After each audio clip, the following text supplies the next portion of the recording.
পরকীয়া আজ এক বিভৎস রূপ নিয়েছে। বহু পরিবার ধ্বংস হয়ে যাচ্ছে এই পরকীয়া নামক আইনের অভিশাপে।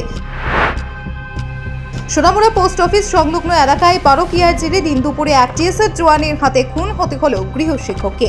গৃহশিক্ষকের নাম হুমায়ুন মৈসান বলে জানা গেছে। ঘটনার বিবরণে জানা যায়, গৃহশিক্ষক হুমায়ুন মৈসান বহুদিন ধরে টিএসআর জওয়ান গিয়াসউদ্দিনের স্ত্রীর সাথে পরকীয়ায় পাশাপাশি অবৈধ সম্পর্কে জড়িত ছিল বলে সন্দেহ ছিল স্বামী গিয়াসউদ্দিনের। দীর্ঘদিন পরকীয়ার বিষয় নিয়ে তাদের মধ্যে বাক বিতণ্ডা চলত বলে অভিযোগ। শুক্রবার দুপুরবেলা গৃহশিক্ষক যখন তাদের বাড়িতে যায় তখনই ঘটে বিপত্তি। স্বামী গিয়াসউদ্দিন নিজের ঘরে প্রবেশ করেই দেখতে পায় তার স্ত্রী শিক্ষকের সাথে পরকীয়ায় লিপ্ত।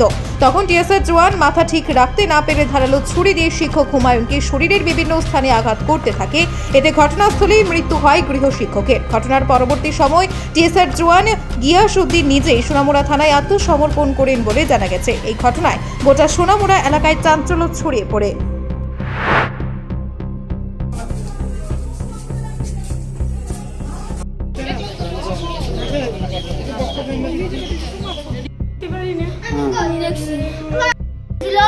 মানে গ্যাস করতে গেছিল, বাবা কলিং বেল বাজে আসে, ওখানে আমি বাদ খেতে দিলাম, আবার শুনে যে দিই সারে নিচে ফেলে দিছে।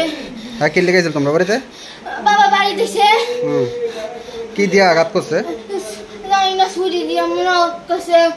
ছুরি নিচে পড়ে আছে, ছুরি মনে নিচে আছে। আমি কোনদিন তোমার বাবার লোকে মাস্টার ঝগড়া হয়েছে নাকি?